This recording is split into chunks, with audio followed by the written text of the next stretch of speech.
कान्तिपुर समाचारमा स्वागत छ। सुरु गरौं अहिलेका मुख्य समाचारबाट। 286 जना मानवाधिकार हननकर्तालाई कुनै कारबाही नभएपछि आयोगले नामै सार्वजनिक गर्यो।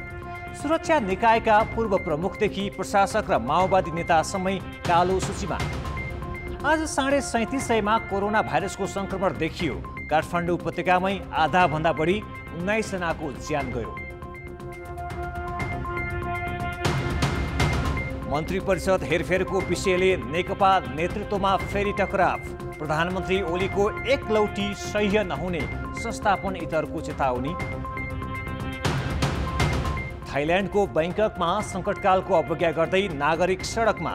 राजाको अधिकार कटौती र प्रधानमन्त्रीको राजीनामा माग। र आइपिएलमा रोयल च्यालेन्जर्स बेङ्गलोर र किङ्स 11 पन्जाब भिड्दै बेङ्गलोर टस जितेर ब्याटिङमा।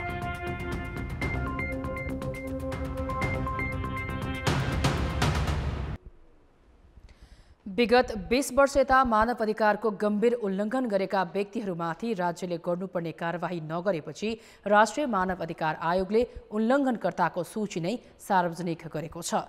आयोगले बारम्बार मुद्दा चलाउनेदेखि विभागीय कारबाही र पीडितलाई क्षतिपूर्ति दिनेसम्मका सिफारिस गरे पनि दोषी व्यक्तिहरूलाई अन्त्यहीन तरिकाले उन्मुक्ति दिइरहेपछि आयोगले दबाव स्वरूप यो सूची सार्वजनिक गरेको हो। सूचीमा सुरक्षा निकायका पूर्व प्रमुखदेखि विशिष्ट श्रेणीका कर्मचारीहरू समेत रहेका छन्। आयोगले आफ्ना 1195 वटा सिफारिसको आधारमा मानवाधिकार हननकर्ता भनेर 286 जनाको नाम किटान गरेको छ। सूचीमा पूर्व प्रधान सेनापति प्यारजङ थापा, प्रहरी महानिरीक्षक कुबेर सिंह राणा तथा पूर्व सचिव नारायण गोपाल मलेगो समेत छन्। प्रधान सेनापति राणामाथि सशस्त्र द्वन्द्वका बेला व्यक्तिलाई नियन्त्रणमा लिएर सेनाको भैरवनाथ गण तथा युद्ध भैरव गण लगायतबाट कम्तीमा 43 जनालाई बलपूर्वक बेपत्ता बनाएको भन्दै कारबाहीका लागि सिफारिस गरिएको थियो। पूर्व प्रहरी महानिरीक्षक राणालाई धनुषा प्रहरी प्रमुख हुँदा बलपूर्वक बेपत्ता पार्ने कार्यमा संलग्न रहेको किटान गरिएको छ। यस्तै उल्लङ्घनकर्ता भनी किटान गरेका व्यक्तिहरूमा नेपाल सरकारका सचिव सहित निजामती सेवाका 16, नेपाल प्रहरीका 98, नेपाली सेनाका 85, सशस्त्र प्रहरीका 8, तत्कालीन नेकपा माओवादीका 65, शिक्षक 4, चिकित्सक 2, सुराकी, प्रतिकार समूह, सेवागृह सञ्चालक एवं कैदी समेत गरी 7 र 1 मानवाधिकार कर्मी रहेका छन्। आयोगले उल्लङ्घनकर्ता भनेर राखेका राजनीतिक व्यक्तिहरू भने माथिल्लो तहका नभएर कार्यकर्ता स्तरका मात्रै छन्। सशस्त्र द्वन्द्वसँग सम्बन्धित 940 र अन्य विभिन्न घटनासँग सम्बन्धित 255 वटा सिफारिस गरेको, तर तीमध्ये 163 वटा मात्र पूर्ण कार्यान्वयन भएको आयोगले जनाएको छ। 445 वटा सिफारिस आंशिक मात्र कार्यान्वयन भएका छन्। बाँकी 587 वटा सिफारिस कति पनि कार्यान्वयन गरिएको छैन।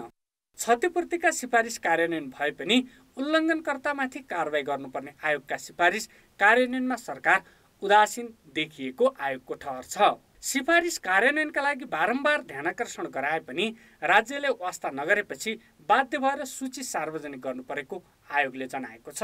राष्ट्रसङ्घीय मानवाधिकार परिषदमा पुनः सदस्य मनोनित भएको र अधिकार संरक्षणमा सरकारले गरेका प्रयत्नले मान्यता पाएको भन्दै सरकारले खुसी मनाउ गरिरहँदा स्वदेशकै एक संवैधानिक आयोगले राज्यतन्त्रबाटै दण्डहीनतालाई संरक्षण गरेको प्रतिवेदन सार्वजनिक गरेको हो।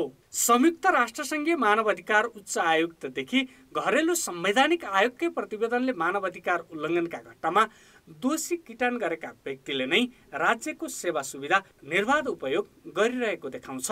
यस विवरणले पीडितले न्याय नपाएको त छँदैछ, अन्तर्राष्ट्रिय समुदाय सामु मुलुकको छवि समेत राम्रो देखाउँदैन। कान्तिपुर समाचारका लागि दीपक आचार्य, काठमाडौँ। कर्णालीका मुख्यमन्त्री विरुद्ध अविश्वास प्रस्तावको घटना सेलाउन नपाउँदै मन्त्री परिषद हेरफेरको विषयले सत्ताधारी दल नेकपालाई फेरि तरङ्गित बनाएको छ।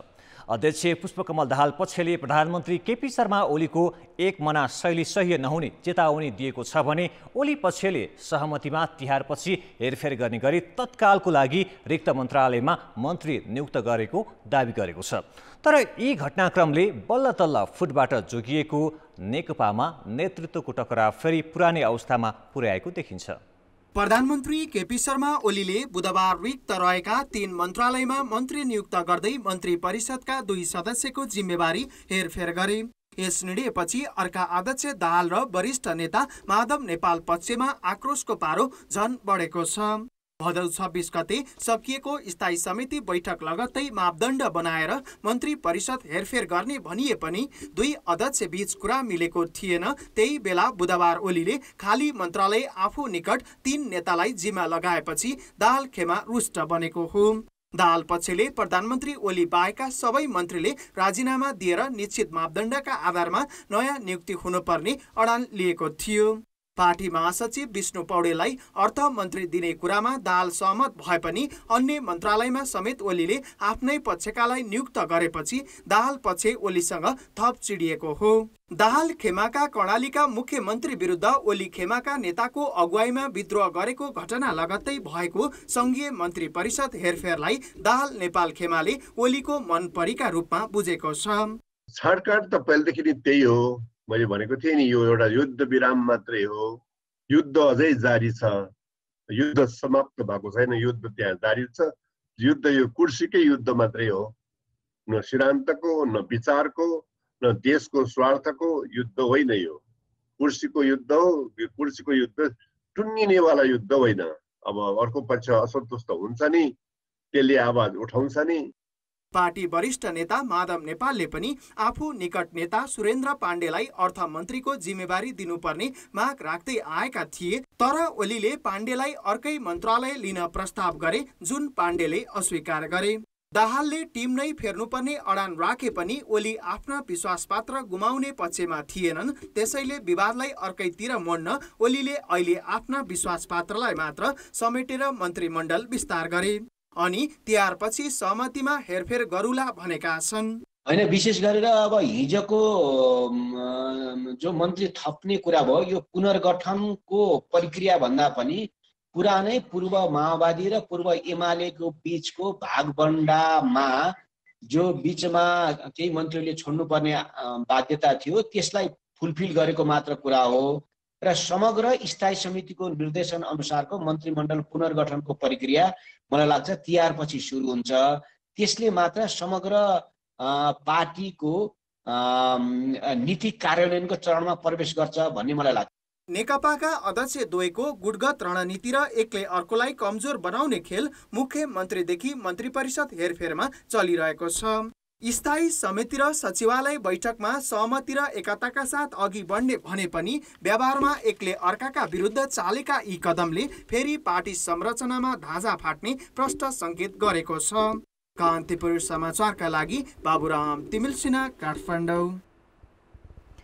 दुई अध्यक्षबीच पटक पटक भएका छलफलबाट नयाँ मन्त्री नियुक्तिको विषय टुङ्गो लाग्न नसकेपछि बुधबार ओलीले आफू निकटका 3 नेतालाई मन्त्रीको जिम्मेवारी दिए। प्रधानमन्त्रीको यस्तो कदमबारे पार्टीका अर्का अध्यक्ष दाहाल र वरिष्ठ नेता माधव नेपालको खेमाले तीव्र असन्तुष्टि जनाएको छ। यसै सन्दर्भमा हामीले नेकपा स्थायी समिति सदस्य सुरेन्द्र पाण्डेसँग कुराकानी गरेका छौं। प्रधानमन्त्री केपी शर्मा ओलीले हिजो मन्त्री परिषदमा नयाँ सदस्य थप गर्नुभयो। यो तपाईहरू सबै पक्षको सहमतिमा भएको हो?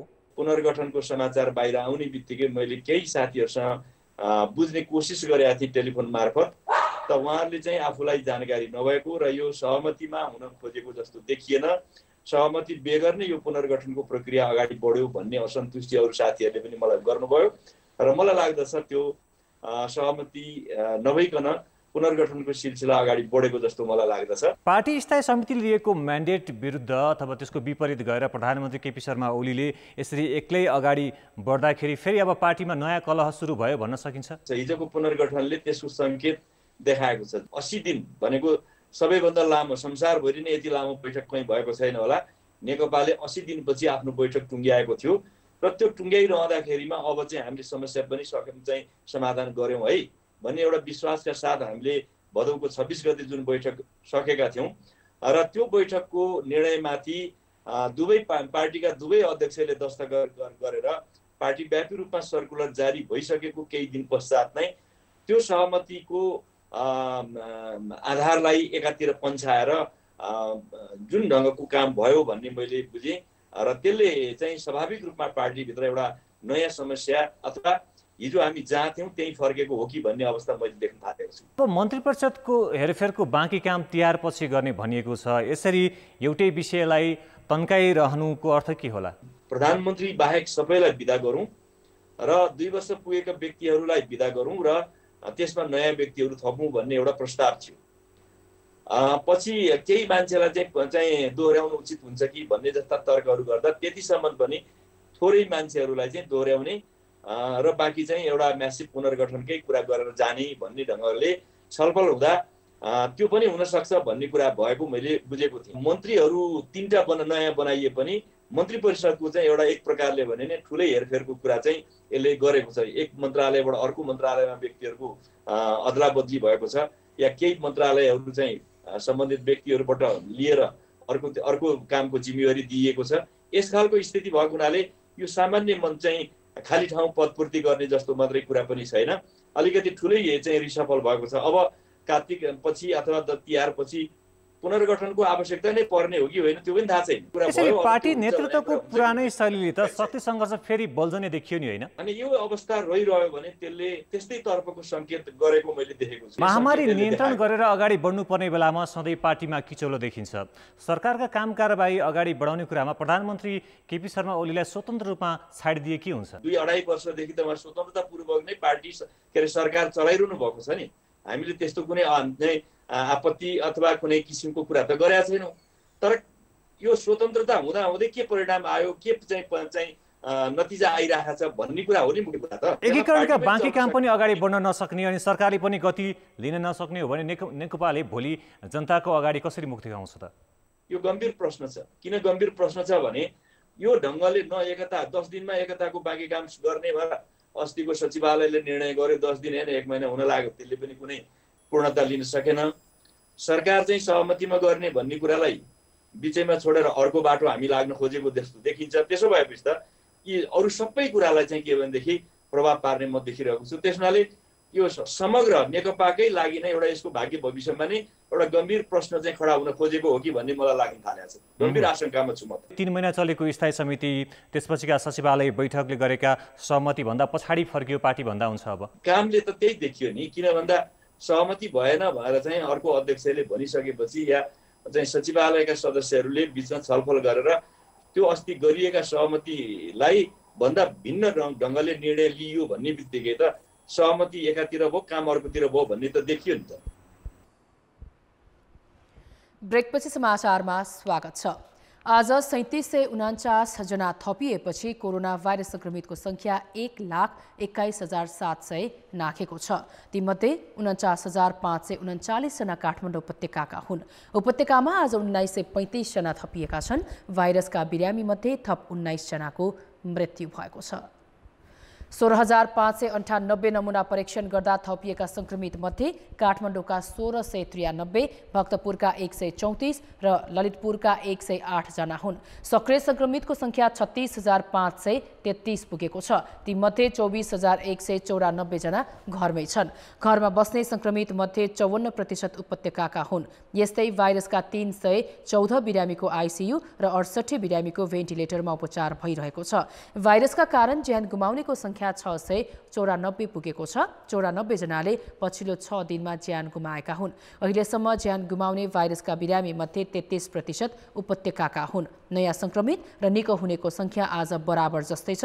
स्वास्थ्य मन्त्रालयका अनुसार पछिल्लो 24 घण्टामा 3565 जना संक्रमण मुक्त भएपछि अहिलेसम्म निको हुनेको संख्या 84,500 नाघेको छ।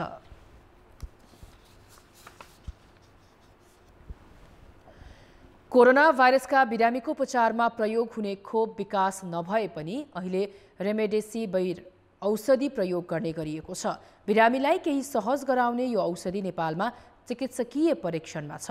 परीक्षणमा लामो समय लगाउँदा यसको कालोबजारी भइरहेको छ। खोप विकास नभएकाले अहिले कोरोना भाइरसका गम्भीर प्रकृतिका बिरामीको उपचारमा विश्वव्यापी रूपमै रेमडेसिभिर औषधि प्रयोग भइरहेको छ।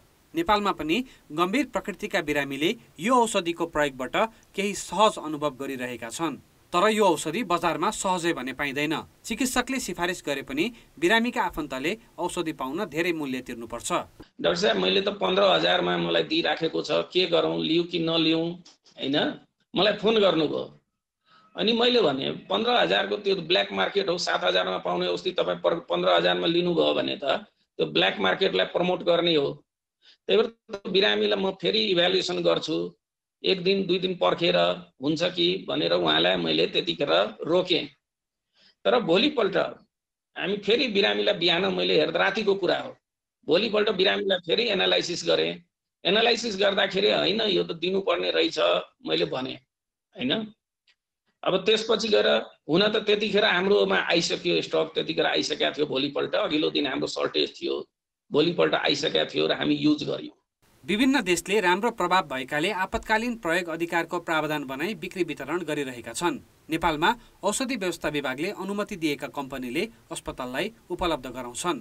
चिकित्सकीय परीक्षणका लागि करिब 13,000 भाइल औषधि कोभिड उपचार हुने 44 अस्पतालमा पुर्याएको छ। तर बिरामीको चापका कारण त्यो पर्याप्त छैन। परीक्षणको चरणमा रहेकाले नेपालमा मूल्य तोकिएको छैन। भारतीय बजारमा 8,000 नेपाली रुपियाँसम्म पर्ने रेमडेसिभिरलाई बिरामीका आफन्तले नेपालको अनौपचारिक बजारमा 20,000 सम्म तिरिरहेका छन्। भाइरसका बिरामी मध्ये जटिल समस्या हुनेको संख्या बढेपछि अस्पताल बाहिरै कालोबजारी हुन थालेको हो। यसबारे सरकारलाई जानकारी नभएको होइन, तर नियमन र नियन्त्रण गरिएको छैन।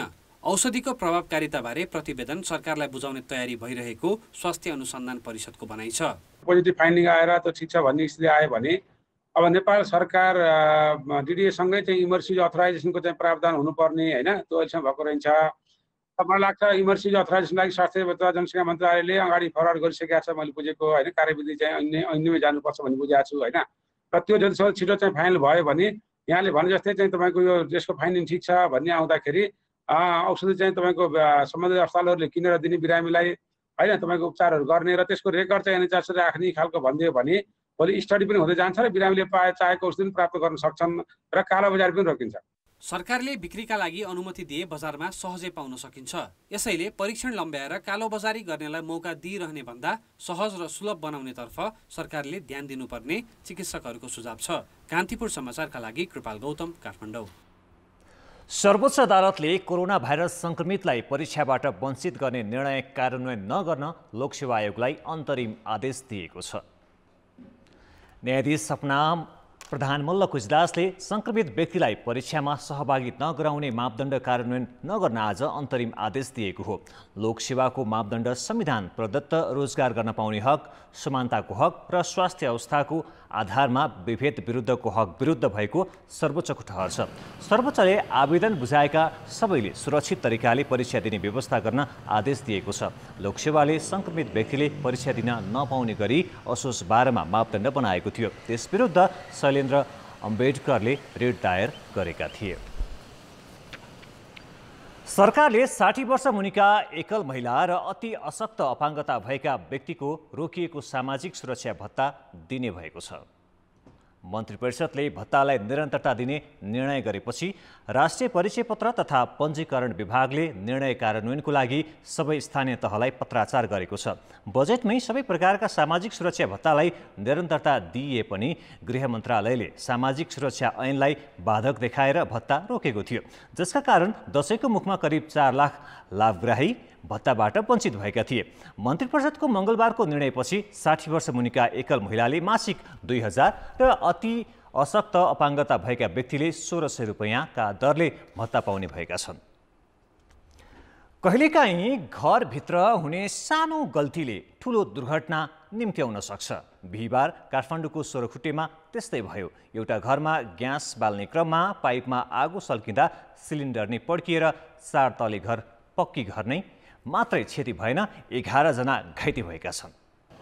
नयाँ बजार क्षेत्रमा पसल र व्यवसाय चलाउनेहरू आफ्नै काममा व्यस्त थिए। बाटोमा हिँड्नेहरू उस्तै हतारमा देखिन्थे। एकाएक केही विस्फोटको आवाज आयो। सुरुमा गाडीको टायर होला भनेर कसैले वास्ता गरेन, तर केही बेरमै 300 मिटर क्षेत्र नै थर्कियो। भूकम्प जस्तै आवाजमा भएको विस्फोटले आसपासका घरका सिसा फुटे।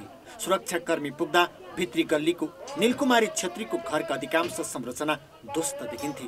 4 तलाको पक्की घरमा त्यति ठुलो आगलागी भएको देखिँदैन, तर घरका भुइँ तल्लादेखि तेस्रो तल्लासम्मका सबै भाग पूर्ण रूपमा भत्किएको छ।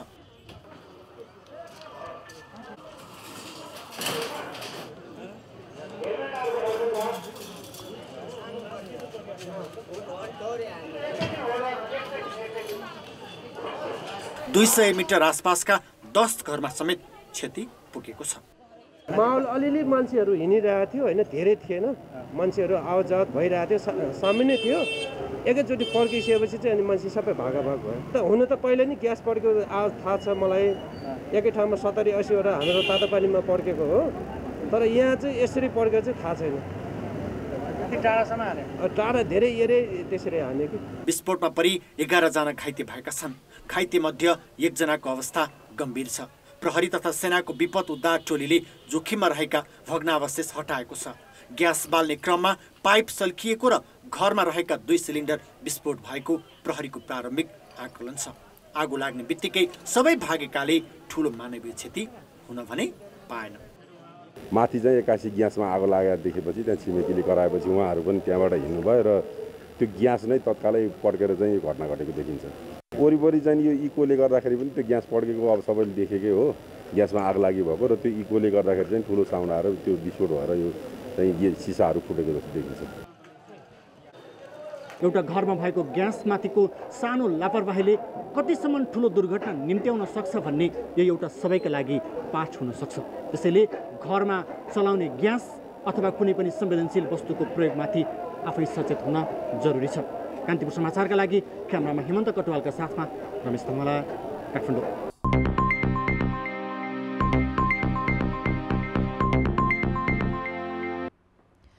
नयाँ अर्थमन्त्री नियुक्त भएको प्रभाव शेयर बजारमा देखिएन। अर्थमन्त्री विष्णु पौडेलले पद बहाली गरेको दिन आज शेयर बजार 1.29 अङ्कले मात्र बढ्यो। उनी अर्थमन्त्री भएकै बेला 2073 साउन तेस्रो साता नेप्से अहिलेसम्मकै उच्च 1881 अङ्क कायम भएको थियो। उनको नियुक्तिलाई लगानीकर्ताले सकारात्मक रूपमा लिएको भनिए पनि बजारमा भने प्रभाव देखिएन। बजारमा आज जम्मा 1 अर्ब 42 करोड 58 लाख रुपैयाँको मात्र कारोबार भयो। कारोबार सुरु भएको 20 मिनेटमा नेप्से बढेर 1179 अङ्कमा पुगे पनि लगत्तै घटेको थियो। परिसूचक अन्तिममा 1562 अङ्क कायम भयो। वाणिज्य ब्याङ्क, व्यापार, जलविद्युत, अन्य र म्युचुअल फन्ड बाहेकका परिसूचक नकारात्मक रहे। कोरोना महामारीका बेला नागरिकले सामान्य स्वास्थ्य सेवा समेत पाइरहेका छैनन्। रोजगारी खोसिएपछि धेरैलाई छाक टार्नै मुस्किल छ। यस्तो बेलामा नागरिकलाई राहत पुग्ने कुरामा ध्यान दिनुपर्ने जनप्रतिनिधि भने आफ्नै सुविधामा केन्द्रित छन्। दोलखाका जनप्रतिनिधिले त महामारीका बेला अनुगमनका नाममा समेत रकम बुझेका छन्। दोलखाको गौरीशंकर र बिगु गाउँपालिकाले महामारीकै बीच जनप्रतिनिधिको पारिश्रमिक भत्ता र अनुगमनका नाममा 1 करोड 50 लाख भन्दा बढी रकम खर्चेका छन्। चालु आर्थिक वर्षको बजेटमा पनि विभिन्न शीर्षकमा 1 करोड 60 लाख खर्च गर्ने गरी आफ्नै सुविधाका लागि रकम छुट्याएका छन्। यस्तै मेलुङ गाउँपालिकाले पनि जनप्रतिनिधिकै सुविधामा 1 करोड 17 लाख बजेट विनियोजन गरेको छ। बैतेश्वर गाउँपालिकाले त गएको वर्षको तलब समेत यो वर्ष लिने गरी बजेट विनियोजित गरेको छ। कोरोना महामारी का बेला जनप्रतिनिधि आफ्नै सुविधामा केन्द्रित भएका छन्।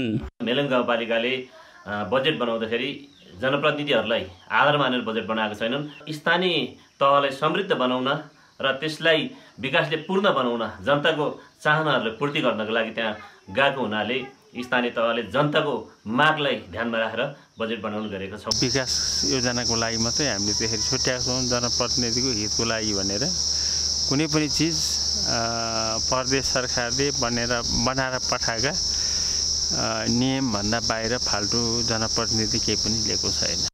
दोलखाको सैलुङ र तामाकोशी गाउँपालिकाले बजेटमा जनप्रतिनिधिको पारिश्रमिक सिधै उल्लेख नगरिए पनि घुमाउरो शैलीमा अन्य सुविधा उल्लेख गरिएका छन्। सैलुङ गाउँपालिकाले विपन्न श्रमिकका नाममा 51 लाख विनियोजन गरे पनि यो बजेट कस्ता श्रमिकले पाउँछन् पत्तो छैन। रोजगारी गुमाएर आएका श्रमिकहरूलाई मध्यनजर गरेर उहाँहरूलाई चाहिँ कामको आधारमा चाहिँ उहाँहरूलाई चाहिँ वेतन दिने गरी उहाँहरूलाई पारिश्रमिक उपलब्ध गराउने गरी काम गरिरहेका छौँ।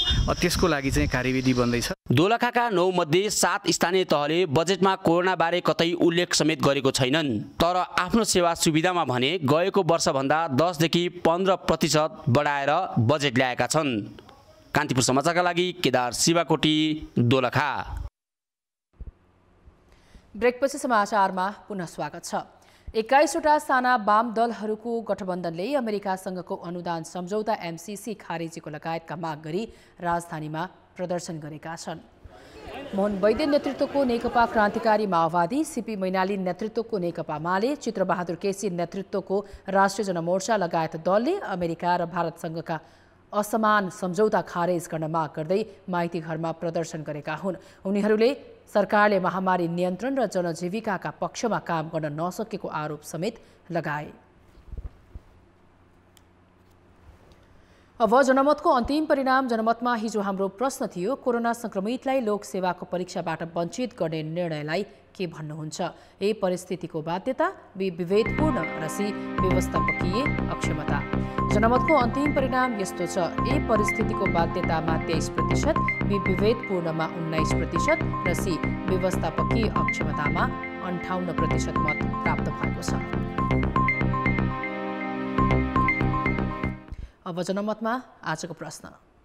जनमत हाम्रो प्रश्न छ, मानव अधिकारको गम्भीर उल्लङ्घनका दोषीलाई किन कारबाही नगरिएको होला? ए दण्डहीनतामा बानी परेर, बी पीडितको वेदना नबुझेर र सी लहरो तान्दा पहरो गर्जिने डर। जनमतको अन्तिम परिणाम भोलि बेलुकी 8 बजेको कान्तिपुर समाचारमा प्रसारण गर्नेछौँ। कृपया NEWS न्युज स्पेस AB वा C टाइप गरी 34001मा SMS गरी आफ्नो मत व्यक्त गर्नुहोला। समाचारमा पुनः स्वागत छ। अब जनताका आवाज। हामीले पर्वतमा सोधेका छौँ, समाजमा व्याप्त यौन हिंसा, एसिड आक्रमण जस्ता आपराधिक गतिविधिहरू कसरी नियन्त्रण गर्न सकिन्छ?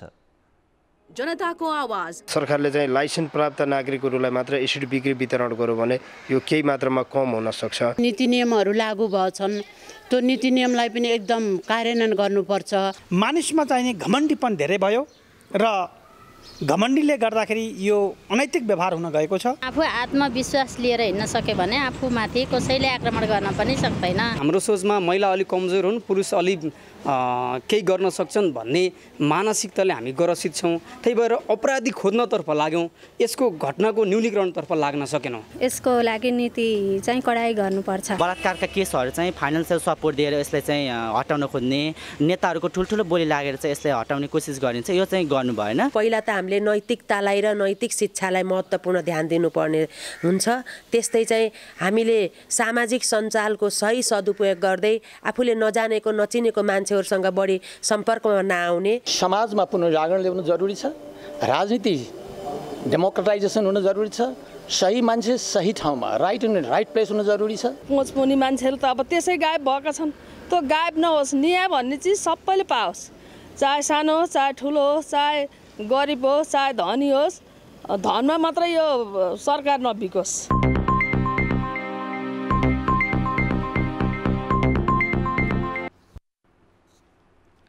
अब मौसम सम्बन्धी जानकारी।